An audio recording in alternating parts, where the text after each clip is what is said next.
Hello dear student, इस video में हम पढ़ेंगे धनात्मक और ऋणात्मक विचलन। राउल्ट लॉ से जो डेविएशन जो दिखाते हैं, धनात्मक, पॉजिटिव और नेगेटिव, ठीक है ना, जो विलयन दिखाते हैं। तो यहाँ पे है विलयन राउल्ट के नियम से विचलन क्यों दर्शाते हैं, क्यों ये विचलन दर्शाते हैं, या धनात्मक डेविएशन या ऋणात्मक माइनस, है ना, विचलन क्यों दिखाते हैं। ठीक है, तो इस वीडियो में हम इसके बारे में पढ़ेंगे।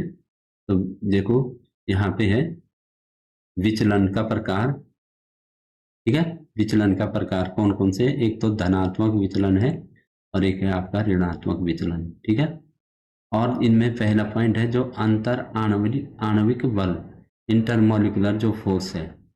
तो जो विलेय विलायक, जैसे मैंने सपोज हमारा कोई यहाँ पे शुद्ध विलयन है, शुद्ध विलायक है, ये शुद्ध विलायक के बीच जो है ये ए या बी जो भी मानते हैं, इनके बीच जो आकर्षण बल है, और जो हमारा विलेय जिसको हम मिला रहे उसके बीच बी जो आकर्षण बल है।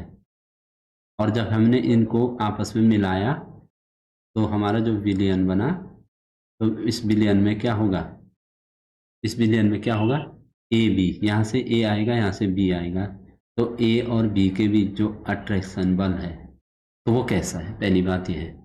तो विलेय विलायक ए बी, जो ए बी है ये विलेय, इसमें विलेय और विलायक, कोई भी विलयन बनता है आप जानते हैं विलेय और विलायक से मिलकर बनता है।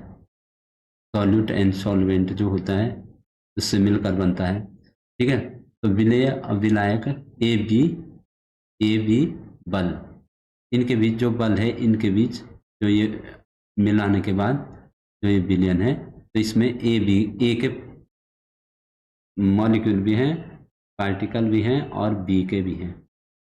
ठीक है, तो चाहे आप ए को विलेय मानो, बी को विलायक मानो, ये कोई बात नहीं है, ए बी किसी को भी मान सकते हैं। तो विलेय विलेय देखो, यहाँ पे ए माना गया है ना, तो विलेय विलेय देखो, ये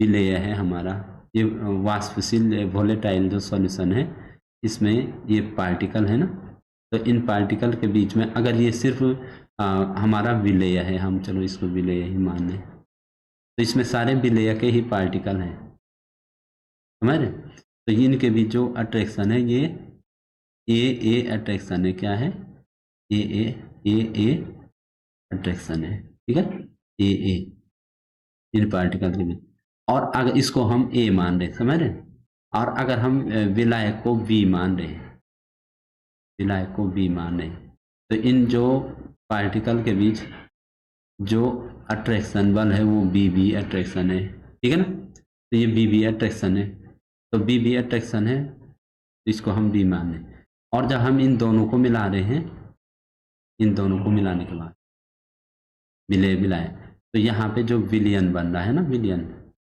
तो विलयन में आप देख रहे हैं कि ये ए के पार्टिकल भी होंगे, बी के भी होंगे, ठीक है ना, दोनों मिल गए, तो ये है ए बी अट्रैक्शन। तो ये ए बी अट्रैक्शन कैसा है, ठीक है ना, ये ए बी अट्रैक्शन कैसा है, इसको हम देखेंगे।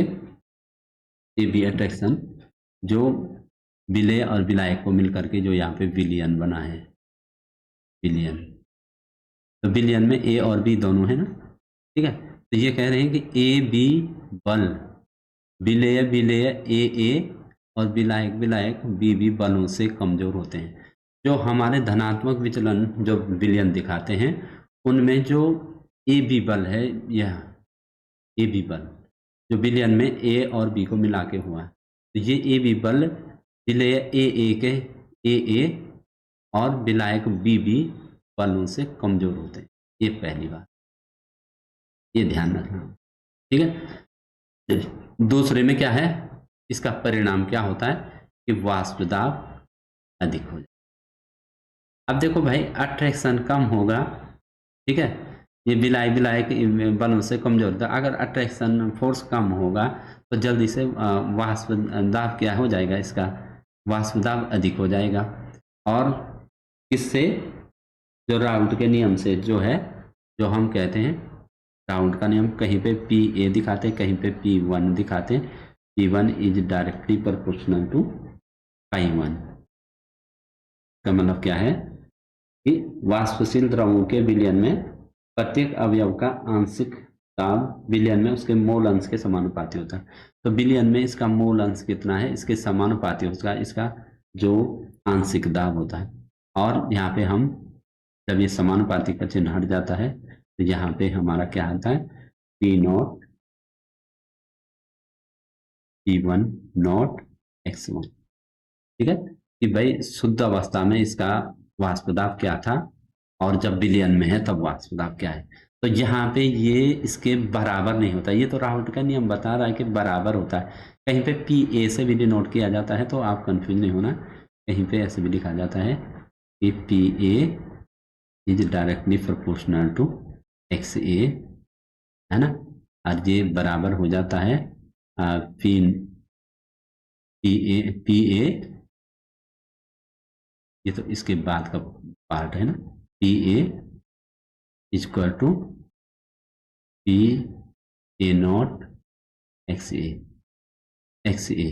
तो ये तो राउल्ट के अनुसार है कि ये होना चाहिए, लेकिन इनका क्या होता है, राउल्ट के नियम से ये ज्यादा हो जाता है। पी ए क्या हो जाता है, ज्यादा हो जाता है, वाष्प दाब इससे ज्यादा हो जाता है, यहाँ पे ज्यादा हो जाता है। और इनका जो होता है क्वथनांक कम होता है।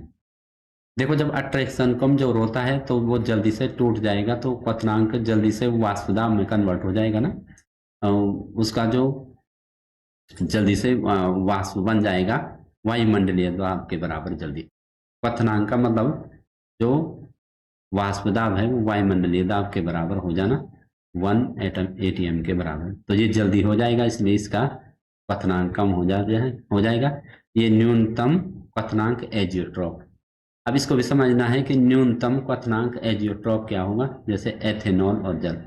न्यूनतम क्वथनांक एजियोट्रॉप जो होता है स्थिरक्वाती, जिसको बोलते हैं स्थिरक्वाती।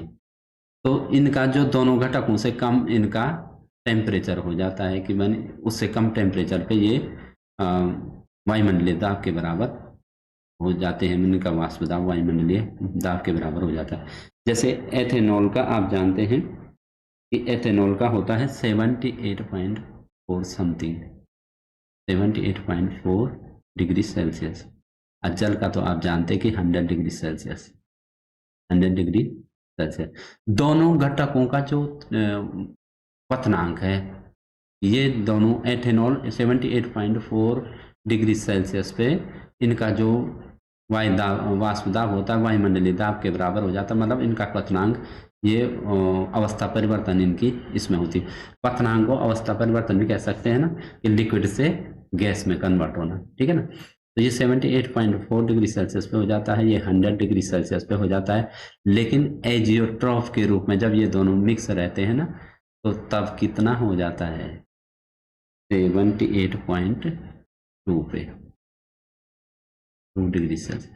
तो इसीलिए इसको न्यूनतम क्वथनांक एजियोट्रॉफ कह रहे हैं। जब हम इन दोनों को मिलाते हैं ना, कि एथेनॉल और जल को मिलाते हैं, तो एथेनॉल का अलग से ये क्वथनांक 78.4 डिग्री सेल्सियस होता है, जल का 100 होता है। और जब इन दोनों का मिश्रण रहता है तो उस समय इनका कितना हो जाता है, 78.2 पे ये क्या हो जाते हैं, ये वाष्पित हो जाते हैं। इनका जो वाष्प दाब है वायुमंडलीय दाब के बराबर हो जाता है। इनका क्वथनांक क्या हो जाता है, कम हो जाता है। देखो कम हो रहा है ना, दोनों घटकों से कम हो रहा है। 78.4 है, ये 100 डिग्री सेल्सियस है, आज दोनों को मिलाने के बाद 78.2 हो रहा है डिग्री सेल्सियस। इसलिए इनको न्यूनतम क्वथनांक एजियोट्रॉफ कह रहे हैं। समझ रहे ना इस पॉइंट को। और इसका उदाहरण है एथेनॉल और जल, जो धनात्मक विचलन में है, एथेनॉल और जल। ठीक है, एथेनॉल और जल। अब हमारा सेकेंड पॉइंट है ऋणात्मक विचलन। तो ऋणात्मक विचलन में क्या है, विलेय विलेय विलायक। देखो जो विलेय विलायक हमने पहले भी कहा ना, ये हमारा विलेय विलायक मतलब विलयन बन चुका है, विलेय और विलायक मिल चुके हैं और ये विलयन बन चुका है। ठीक है ना, ये विलयन है, सॉल्यूशन। ठीक है ना, सॉल्यूशन है, सॉल्यूशन। तो सॉल्यूशन में क्या होंगे, ए बी अट्रैक्शन होगा। क्या होगा, ए बी अट्रैक्शन। ठीक है। और जो हमारा विलेय है, सपोज हम ए मान रहे हैं, तो जो विलेय है वो उसके जो अट्रैक्शन फोर्स है उसके कणों के बीच, पार्टिकल के बीच, वो ए अट्रैक्शन है, ए अट्रैक्शन है। और जो हमारा विलायक है शुद्ध अवस्था में जब वो है, तो उसके जो पार्टिकल हैं या मॉलिक्यूल हैं उनके बीच बी अट्रैक्शन है। तो जब हम इन दोनों को मिला रहे हैं तो ये ए भी अट्रैक्शन हो रहा है। ठीक है, तो अब थ्योरी क्या कह रही है, विलेय विलायक ए बी, ये जो अट्रैक्शन है, बल ए और बी बलों से मजबूत हो जाते हैं, इससे मजबूत हो जाते हैं, इससे भी मजबूत हो जाते हैं। ठीक है, तो वाष्प दाब क्या हो जाएगा, यहाँ पे वाष्प दाब क्या हो जाएगा, कम हो जाएगा। ठीक है, वाष्प दाब, इनका अट्रैक्शन रहेगा तो वाष्प कम बनेगी ना, और क्वथनांक अधिक बन हो जाएगा, इनका क्वथनांक बढ़ जाएगा।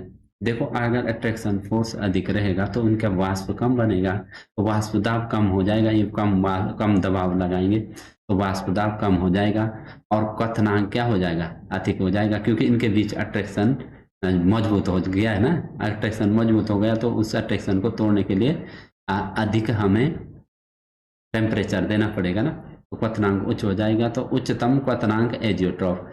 अब यहाँ पे जो क्लोरोफॉर्म का जो क्वथनांक है लगभग वो है 61.2 डिग्री सेल्सियस है, और जो एसीटोन का है वो लगभग 56 पॉइंट, लगभग क्या शायद इतना है डिग्री सेल्सियस। ठीक है, और जब इन दोनों को एक साथ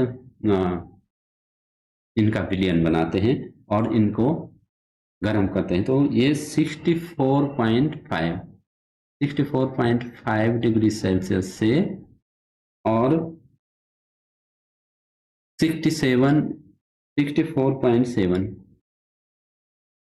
डिग्री सेल्सियस, इस पर ये क्या होते हैं, इनकी अवस्था परिवर्तन होती है। इनका जो वाष्प दाब होता है वायुमंडलीय दाब, क्वथनांक क्या है जो वाष्प दाब का है, वाष्प दाब जब वायुमंडलीय दाब 1 atm के बराबर हो जाता है, वायुमंडलीय दाब के बराबर, तो ये इस टेम्परेचर पे होते हैं। पहले तो ये सिंगल रहेगा क्लोरोफॉर्म, तो ये है इसका वाष्प दाब। अब वाष्प दाब जो आप ये भी समझ सकते हैं कि जो क्वथनांक होता है वो अवस्था परिवर्तन में होता है, माने इतने पे ये उबलता है और वाष्प में कन्वर्ट होता है, ये भी आप समझ सकते हैं।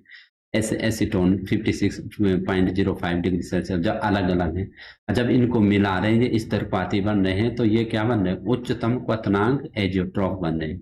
ठीक है ना, तो ये 64.7 डिग्री सेल्सियस पे ये उबलते हैं। ठीक है ना, और जो जो हम कह रहे हैं कि भाई जो वाष्प दाब में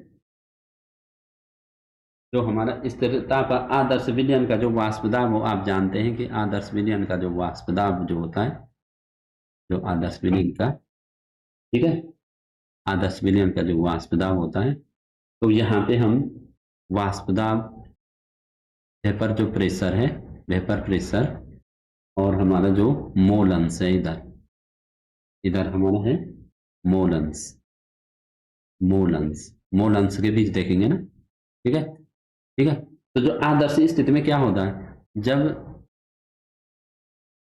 x1 या एक्स ए मान लो, काई ए बोलते हैं ना, मोलंस ए का जब मोलंस एक होगा, क्योंकि आप जानते हैं कि विलयन में उपस्थित सभी घटकों के जो मोलंस का योग होता है वो एक होता है। ठीक है, तो जब x काई 1 एक होगा तो काई 2 0 होगा, ये कन्फर्म है, काई 2 0, और जो काई 1 0 होगा, काई 1 0 होगा तो काई 2 क्या हो, काई 1 0 होगा तो काई 2 क्या होगा, 1।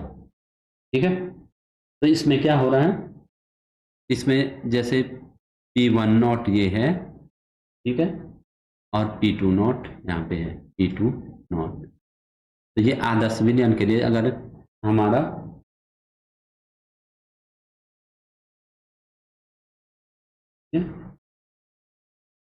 तो इसको काई 1 देखो, आदर्श विलयन के लिए हम ये बना रहे हैं, आदर्श विलयन वाष्प दाब एवं मोलंस का जो आलेख है उसको बना रहे हैं। ठीक है,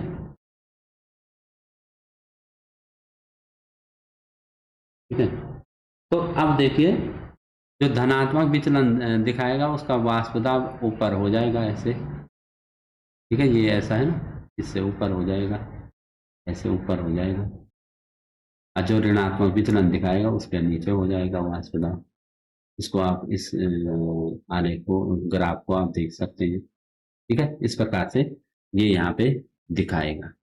तो ये धनात्मक और ऋणात्मक विचलन जो दिखाने वाले जो हमारे विलयन हैं, इनके बारे में आपने देखा, और एजियोट्रॉप के बारे में देखा। स्थिरपाती जो होते हैं एक निश्चित टेम्परेचर पे जो उबलते हैं, या जिनका वाष्प दाब जो है एक